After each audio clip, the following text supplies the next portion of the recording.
So taking a look at this photograph, it's one of those scenarios where obviously they were exposing for kind of the foreground elements within this image, and they underexpose them a little bit, which is what you want to do in a situation like this. Typically when you're shooting at the sun, you're going to get either a really blown out background or you're going to get a really, really dark foreground. So you either expose for the shadows or you expose for the highlights. In this case, they expose for the highlights, it seems like, but we can always go in here, and since it's a raw image file, we can modify those tones and really reveal and open up those shadows. So the first tip I have for everybody when you're modifying an image like this is to zoom into the face. Anytime we're looking at a portrait, typically we're wanting to look at the face. Our eyes immediately go to eyes, right? Our eyes look at a portrait and they zoom directly to eyes. We're looking for eyes. Our brain is wired to do it. So why not do that when you're editing? Zoom in, or just hit Z on your keyboard, rather, grab the zoom tool, and then I just zoom, I just pull on the zoom thing super far until we're all the way zoomed in, right? We're just looking at her face and nothing else in the image, because this is what we want to expose for. If we take away all of those other elements within our scene and we just focus in on that one particular subject and we expose for that subject and we make sure it's exposed correctly, the midtones are there, things like that, then it takes away all of the stress from like, oh, I need to go in there and modify this foreground element, or I need to go in here and pick up these shadow tones in here. It's just, within portraits, usually we want to just look at the face. So if you zoom in on the face and modify that first, it makes all of the other elements come together a lot easier. So now we're zoomed in on the face, right? So what we're going to do here is we're going to go into our tone and color, and when we're modifying images like this, where we have specific tones that we want to pull out of an image, I would recommend using your tone and color inside of your develop, because it's using raw processing, the raw processing engine inside of Photo Raw that's really powerful and allows you to just really pull out all of those dark tones, or even alleviate some of those really harsh tones within your image. So inside of the tone and color pane, with this photograph, as I look at it, I think, okay, the things that I want to pull out and open up are my shadows and my midtones, right? So we're going to head down and I'm going to pull up on my midtones at first. And as we pull up on the midtones, we're starting to reveal those tones within the skin. We're seeing all of these different areas within the image that we didn't see before just by pulling up on this one slider. Now your midtones are your skin tones. They're your middle grays within your shot. So I'm just basically pulling up on these skin tones in the image. Now, remember, within this scene, we have other areas across our photograph that we don't want to open up or brighten. Now, those areas might have midtones in them. So we don't want to just take our midtone slider and go boom all the way to 100, because we're basically just taking all of the middle grays within our shot and we're pulling them up. What I recommend doing, rather, is to kind of pull up on one tone until you see it, until you go, oh, I can see that tone, it's defined, I know where, I know what kind of subject I'm looking at here. So I think maybe about like, I don't know, 54 or something. That looks pretty good. Because she does have other tones in her face. There's shadow tones in here that we could pull up. And we could also pull up on some of these whites in here, and that would also brighten up this area. So let's pull up on our shadow tones a little bit. And you can see now we're pulling in, or we're not pulling in, we're pulling up and we're revealing those darker tones within our shot. But whenever we do that, whenever we reveal these midtones and these shadow tones, we're going to lose contrast. So if I hit the backslash key on my keyboard, it's a better looking exposure, but it's not the correct exposure because it's still super flat. We've pulled up on all of these darker tones within our shot, but now we've flattened everything up because there's no contrast now. So to fix that, we'll just head up to our contrast slider. And now you can see as we pull to the right on our contrast, this may need actually quite a bit of contrast, but as we pull to the right, now we're dialing in the detail. We're making the image pop again. We're separating the whites and the blacks within our photograph. We're creating dynamic range within our image. So now what I want to do, that's probably pretty good about right there. I think that looks okay. Now you just, from here, just kind of play with the different tones within that particular image. So like I was saying earlier, we could pull up on the whites because there are some whites in this photograph. So if we pull up on our whites just a hair, see how we're pulling out that detail within our face here. But rather than pulling out the whites in our tone and color, let's actually do that with a local adjustment in the next step. But for right now, let's just focus on our tones, our tone and color inside of the Develop tab here. So now that we have this photo, or this exposure rather, now I think we could head down maybe to our blacks. Actually, I think this looks okay for a foundational look. It could use maybe a little bit more of a shadow tone boost. And then maybe a little more contrast. And don't worry if you have to pull things to 100. I pull the sliders to 100 all the time. I wouldn't worry about it. As long as it's not crunching up your photograph and making it look terrible, I wouldn't worry about going to 100. Because I think this looks pretty good at 100. And if I look at my histogram up here, which 5-second thing on the histogram, the left of your histogram is your blacks. As you move up the histogram to the right, as you move to the right of the histogram, it just brightens in tonalities. So we have our blacks, and then we have our whites, and then all of that in between that, we have our blacks, shadows, midtones, highlights, and then our whites. So these little peaks in here, these white peaks and these colorful peaks, that's just telling us which tones are exposed and which tones are covering these certain areas within our shot. So we can see that this little mound is created around our midtones because we're boosting up our midtones and we're now brightening up our exposure. Because if we reset this, now it shoots that entire histogram all the way to the left and shows that our shadow tones now are covering the majority of the image. So I'll just undo that. So I think that looks pretty good like that as far as the tone or the tone at least for the image. Now I'm going to head down to my color area because obviously this image is a little bit too warm. Her face wouldn't be that warm in real life. So what we can do to fix that is use our temperature slider. Now with the temperature slider, if you're shooting in RAW, I would recommend clicking on this Kelvin so that you can see it in Kelvin. I just think it's something that every photographer should get familiar with when you're shooting, because then it just gives you another reference when you're modifying your temperature. But for this image, I think we should cool it down a bit. So what I typically do, and what I've been doing, is I'll just drag the temperature slider all the way. I mean, obviously that looks insane, but you can just, well, it's not too bad, but you can just pull it to the right now, just kind of slowly but surely. Like that. I think that looks pretty good. I think that's a little bit more natural of a color for this shot. And it looks like it was dragged down about 1,000 degrees. So it's at 4050 now, so if I double click this to reset it, is at 5023. And see how much warmer that is? And that's because we're adding in contrast to the image. So we're adding in middle grays to the shot, or we're adding in gray to the shot, so we're actually increasing the color tone. So we'll just bring that back to 4050, like that. And I think that looks a lot better. So now if I hit the backslash key on my keyboard, voila, I think that looks pretty good as far as just the base exposure goes for our shot. So now what I'm going to do is I'm just going to go zoom out. And now we have this image, and if we hit the backslash key on our keyboard, we started with this one.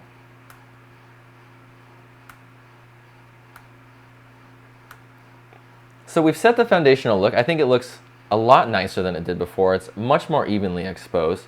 And now we can always go back and remodify if we want to adjust something. So if I want to add more midtones, I can pull up on my midtones a little bit. Now remember that when I pull up on those midtones, I'm losing contrast. So if you want more contrast, you can pull up on the contrast slider, or our contrast slider is at 100. So what I would recommend doing is just hold down your J key. That will show you your true white and true black. Looks like we have a little bit of true black in our shot, but we can add even more with our black slider. So I'll just pull back on the black slider just a little bit. And that will just bring in a little more contrast to the shot, like that. So now if I hit the backslash key on my keyboard, I think it looks pretty good. I really like what that is doing to the scene. And now, the next thing I would recommend, now that you've set your foundational look, is you can crop at the end. You could always crop at the end of the shot, but I typically like to crop at the beginning. That's not to say one or the other is better. Kind of figure out which one's better for you, but typically after I set like my foundational look for my image, I'll go in and then I'll crop the shot just to I don't know, hone in on the subject a little bit better, I think. And I can always go back and readjust the crop. I'm not set to that one crop, but I think cropping at the beginning at least gives your brain an idea of what you want in the end, if that makes sense. So for this photo, I'm just going to hit C on my keyboard.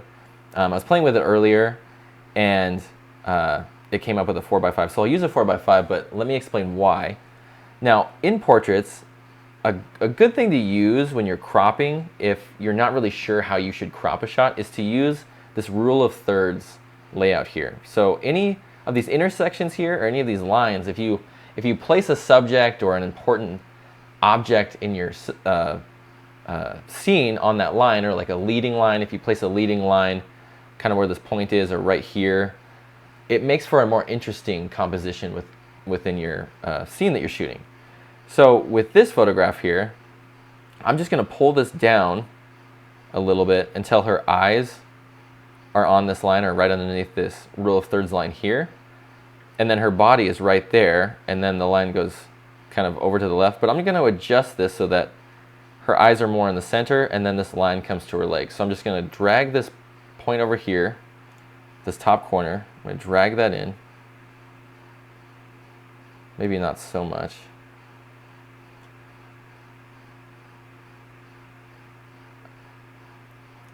And then drag this up a bit, maybe.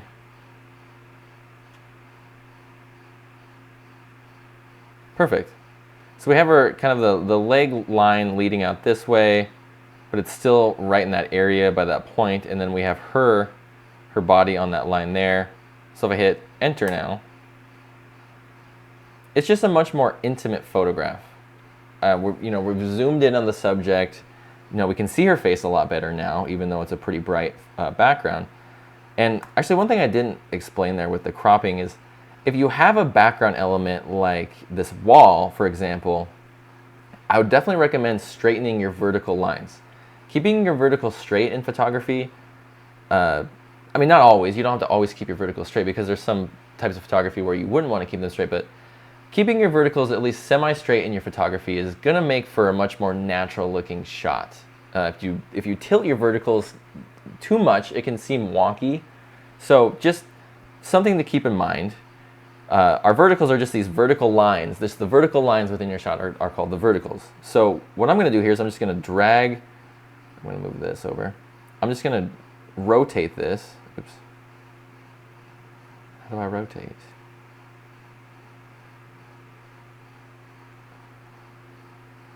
Okay, I'll just hit C again, see if it'll let me rotate.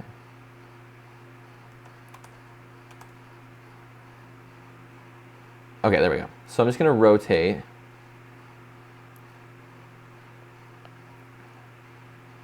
until that line is straight. So I see that that line is nice and straight now. So then I'll just hit enter. And there we go. It just feels more natural. It feels like everything is a little bit more thought out, if you will.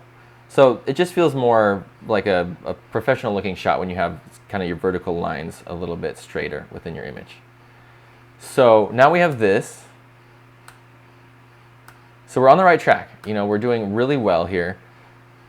One thing I would recommend doing maybe for this image, well, we'll do that in the end. Sorry, I'm getting ahead of myself. For now, let's go in here, and I'm actually just going to boost the brightness of her face with a local adjustment. So this is something I typically do with all portraits, especially if I'm modifying portraits that are underexposed. I'll go to my local adjustments. I'll go into this adjustment. I'll just reset the adjustment here. And then I'll just pull up on my midtones a little bit, like that. And then I'm going to hold down Shift and hit K on my keyboard. That's going to grab me my adjustable gradient. Now with my adjustable gradient, I'm going to use this vignette option here. And I'm just going to drop this on her face right there. Then I'm going to head over and I'm going to invert that mask so that it's applied to her face and not the areas around it. And then what I'm going to do is I'm going to zoom in here, rather, hold down Shift K again, sorry. And then I'm going to tighten up this adjustable gradient really, really tight. And then I'll rotate it with this other handle. And then I'm just going to fit this to her face. So I'll just kind of move these little points here, those white points around her face. And then I'll just make it really small, just like that. Kind of feather it in and feather it out to see what I want. That looks pretty good like that. And then I'm going to head over and I'll just modify my midtones accordingly. That looks pretty good. We'll add in some contrast there. Like that, maybe some true black. And then we'll maybe add in maybe even a little bit of structure. Just there we go. That structure is perfect. So we'll add in that structure, and then I'm gonna cool it down just not that much, maybe right there. And so now if I head up to this adjustment, I'm just gonna double click this, rename this face. So if I turn this adjustment off and on, just see how much it helps to bring out those tones within her face. So that's before, and then this is after. And that's just that one area. And we could brush this away from her shoulder if you really wanted to. You could hit K on your keyboard. I'll just lower my brush size, Shift X to switch from paint in to paint out, and then I could brush this, brightening away from her shoulder, and that'll make it look a little more realistic.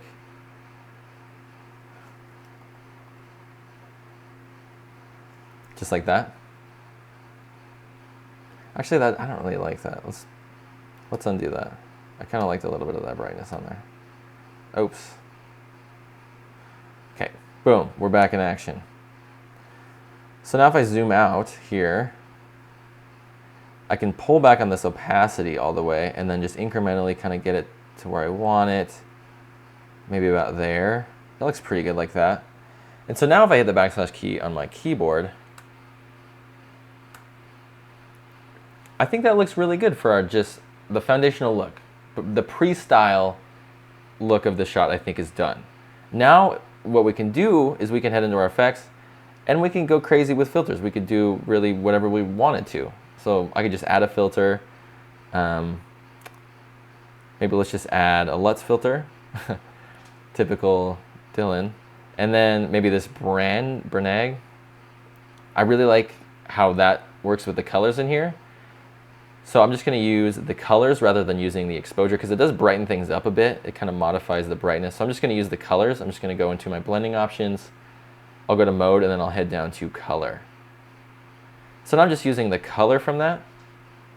And it's just kind of desaturating, almost just giving it a vintage vibe, if you will. Yeah, so started with that. And now we have that shot. And you could probably add a vignette if you wanted to.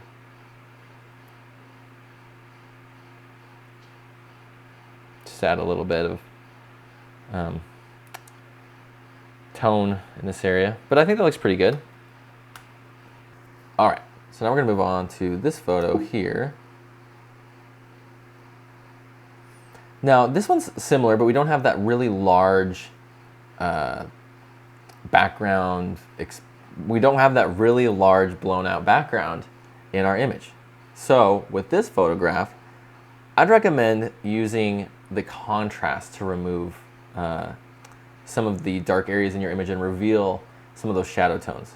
So what I mean by that is I'm going to move this over here so you guys can see the histogram. So inside of my develop tab here, one thing we can do rather than pulling up on sliders is we can pull back on sliders to reveal tones. So what I'm going to do is I'm going to pull back on my contrast slider here.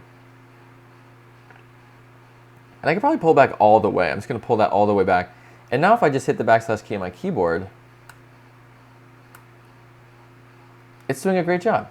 Oh, and one thing I didn't do that I just recommended in the first edit is I didn't zoom in. We got to zoom into the face. So zoom into the face again. Perfect. Because that's all we're looking at. We're looking for this anyway. We're looking for this area every time we go to this kind of picture anyway. So with this shot, obviously we want to pull up on some of these other tonalities. So I'm going to pull up on my midtones a bit. That's going to bring out some of those middle grays within the area, those skin tones. And then I'm going to pull up on my shadows as well, about right there.